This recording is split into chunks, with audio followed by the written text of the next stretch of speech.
Bon, histoire de répondre aux questions de plein d'élèves qui m'ont envoyé par courriel sur le devoir, voici quelques indices. Là, je ne donnerai pas les réponses, mais je vais quand même donner quelques indices. Donc, au numéro 1, qui est une question quand même probablement une des plus faciles, là, là-dedans, tu trouves avoir déjà l'équation de la parabole. On veut savoir, nous autres, 6 jours après l'ouverture du restaurant B, les deux restaurants ont reçu le même nombre de clients. Fait que dans le fond, tu sais que ce point-là, ça se trouve être 6, on ne sait pas trop quoi. Euh, Tu sais aussi que le restaurant B, ben, c'est une droite, hein, c'est l'équation d'une droite qui passe par 0, 0. Et dans le fond, ton but, ça se trouve être de trouver combien de clients le restaurant B aurait-il reçu le 5e jour. Fait que le 5e jour, ça se trouve à être ici. Fait que, ben, tu sais, pour trouver l'ordonnée du point d'intersection, ben, remplace x par 6, ça va donner l'ordonnée du point d'intersection. Ça va te permettre de trouver l'équation de la droite du restaurant B. Puis une fois que tu as trouvé l'équation de la droite du restaurant B, ben, remplace x par 5, puis tu as pas mal fini. Fait que ça, c'était pour le numéro 1. Je pense qu'il n'est pas vraiment difficile. Le numéro 2, dans le fond, là-dedans, c'est pas qu'il est difficile, il est juste long. Fait que dans un premier temps, ben, tu dois trouver l'équation de la parabole f. La parabole f, si tu regardes ici dans ta table de valeurs, ben, tu trouves avoir deux points qui sont comme symétriques. Donc, automatiquement, si tu as deux points symétriques qui sont à égale distance d'un autre point qui est comme qui semble être le maximum, ben automatiquement, c'est le maximum. Fait que ce point-là, ça se trouve être ton paramètre HK, ce qui va te permettre, dans le fond, de trouver l'équation de la parabole f en forme canonique. Une fois que tu as trouvé l'équation de la parabole f en forme canonique, ben trouve ce point-là ici. C'est un des zéros de la parabole f, qui est aussi un des zéros de la parabole g. Puis, ce qui est intéressant, c'est que tu as le deuxième zéro qui est ici. Fait que si tu as deux zéros puis un point, ben, tu peux trouver l'équation de la parabole g en forme factorisée. Et je pense que c'était la question, dans le fond, de trouver la règle de la parabole g. Fait que tu as terminé par la suite. Le numéro 3. Le numéro 3, ben, faut que tu poses deux équations. Fait que tu dis le produit de deux nombres. Les deux nombres, on ne les connaît pas. Fait qu'on peut les appeler x puis y. Fait que le produit, c'est quand on multiplie. Fait que x fois y est égal à 736. Puis après ça, on dit la différence. C'est un moins la différence entre le triple du grand. On ne sait pas c'est lequel. Fait qu'on s'en fout. Fait qu'on pourrait dire dans le fond 3x moins le plus petit, moins y est égal à 73.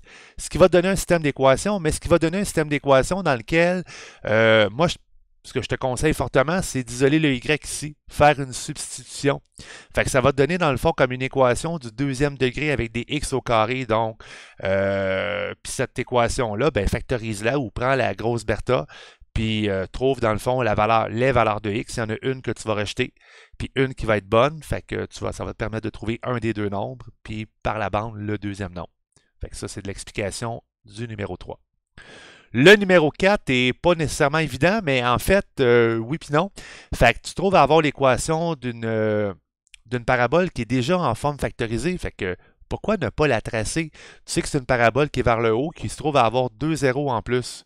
OK? Fait qu'on connaît l'équation de la forme factorisée. On se trouve à avoir le paramètre A, on se trouve à avoir les deux zéros. Puis nous autres, on veut savoir quand est-ce qu'elle est positive. Fait qu'on se casse pas trop la tête, hein? On la trace. Donc, tu peux faire un petit dessin comme ça. Tu dis, hey, j'ai un zéro qui est à moins 25. J'ai un zéro qui est à 10. Elle est vers le haut parce qu'elle est vers le haut. Donc, elle ressemble à peu près à ça. Puis, on veut savoir quand est-ce qu'elle est positive. Ben, elle est positive de moins l'infini jusqu'ici, puis de ce point-là jusqu'à plus l'infini. Il n'y a pas une tonne de choses à faire dans le numéro 4. Le numéro 5, ben, c'est un choix multiple, fait que lis bien la question, fais juste y aller par déduction. Hein. Je veux dire, N, ça se trouve à être ton paramètre A, puis le W, ça se trouve être le paramètre K. Fait que pour le reste, ça se fait bien, va voir tes définitions de c'est quoi image puis croissance.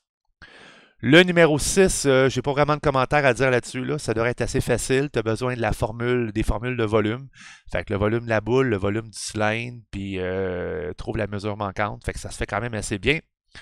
Le numéro 7. Le numéro 7, c'est probablement le numéro le plus difficile. Fait que ton but là-dedans, c'est de trouver une régularité. Fait que, tu sais, tu trouves à avoir ici une expression, une deuxième expression, une troisième expression, ben, factorise. Factorise comme on a fait au départ. Là. Ici, tu trouves à pouvoir faire une mise en évidence double. Ben, factorise puis réduit par la suite. Ici, tu trouves à avoir une mise en évidence de, ben, en fait, une factorisation par différence de carré. Ben, réduit encore une fois. Ici, tu trouves à avoir une factorisation par somme produit en plus d'une division. Donc, tu peux changer ta division par une multiplication. Je sais que c'est long à faire, là, mais factorise. Fait que techniquement, là, tes trois expressions devraient te donner genre 1 sur quelque chose, 1 sur quelque chose, 1 sur quelque chose, puis le quelque chose qui est le dénominateur, tu devrais voir une régularité. Une régularité, c'est exemple 3, 6, 9, 12. C'est régulier, ça fait des bons de 3. C'est un exemple, c'est pas ça la réponse. Mais vas-y avec ça, puis ça va te permettre de trouver c'est quoi la sixième expression, puis tu es obligé encore une fois de factoriser. Ça, en passant, c'était une question d'examen de fin d'année. Fait que c'est pas facile, les examens de fin d'année en passant, là, je vous le dis tout de suite. Le numéro 8. Le numéro 8, c'est une belle question de trigonométrie. Fait que ton but, c'est de trouver le plus d'éléments possible là-dedans. Fait que, tu sais, faut que tu réalises que faut que tu trouves cet angle-là. C'est un triangle dans lequel tu connais absolument rien. Fait que tu dis, hey, je connais absolument rien dans ce triangle-là. Ouais, mais tu peux trouver plein de choses. Comme par exemple, tu as des mesures de côté. Hein? Fait que marque tes mesures de côté au bon endroit. Ça va probablement t'allumer. Hein, ça, PV, dans le fond, se trouve à aller ici. Puis une fois que tu trouves à avoir ça, ben là, tu te dis, hey, j'ai un cas CAC. Fait que je suis capable de trouver JN. Tu te dis, hey, je connais deux angles, même un troisième angle avec un côté, ben tu peux faire une loi du sin puis trouver, par exemple, PN. Puis ici, hey, j'ai un triangle rectangle avec un angle et un côté, ben tu peux trouver QN. Si tu trouves QN, JN, tu peux faire un Pythagore parce qu'il est rectangle, puis après ça, même pas besoin de faire un Pythagore. Dans le fond, on fait de la trigo avec une tangente. Fait que le numéro 8 se fait quand même assez bien. Le numéro 9, ben le numéro 9 est un peu méchant. Fait qu'il faut que tu trouves la valeur de x, puis pour le partir, ben pars avec Pythagore. Tu sais que ça au carré plus ça au carré est égal à 26 au carré. Fait que pose-toi l'équation. Ça va donner une équation du deuxième degré. Donc, tu vas être obligé de prendre la grosse Bertha ou de factoriser pour trouver, dans le fond, la valeur de x. Puis ce qui est cool, c'est que la valeur de x que tu vas trouver va être la même que ici. Et, tu sais, en passant, le 26, c'est la mesure de dB en passant. Hein. Oui, c'est marqué clairement dans le texte. Et on cherche l'angle qui est ici. Ben, si tu connais dB puis tu connais AD, parce que tu vas trouver la valeur de x, tu es capable de trouver AB en passant. OK? Un petit indice par Pythagore, puis si tu trouves ça, ben, ça va comme pas mal débouler pour le reste. Le numéro 10 se fait très bien, encore une fois, fait juste faire des dessins. Hein. Tu trouves à avoir un cône à dessiner. Donc, un cône dans lequel tu connais des mesures, ta sphère aussi. Fait que dans le fond, fais juste prendre tes formules puis d'isoler les mesures manquantes. Fait que grosso modo, je viens de répondre aux questions d'à peu près tout le monde là-dedans.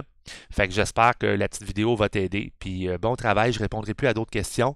En fait, le prochain cours qui est mercredi, je vais tout simplement expliquer le devoir. Je vais tout faire les numéros avec vous autres parce que c'est important de les comprendre, mais c'est important que tu bûches, que tu cherches l'information par toi-même. Faut que tu te casses la tête, c'est ça qui est important, c'est l'apprentissage, ça vient de là. Donc, je te dis merde et bonne chance.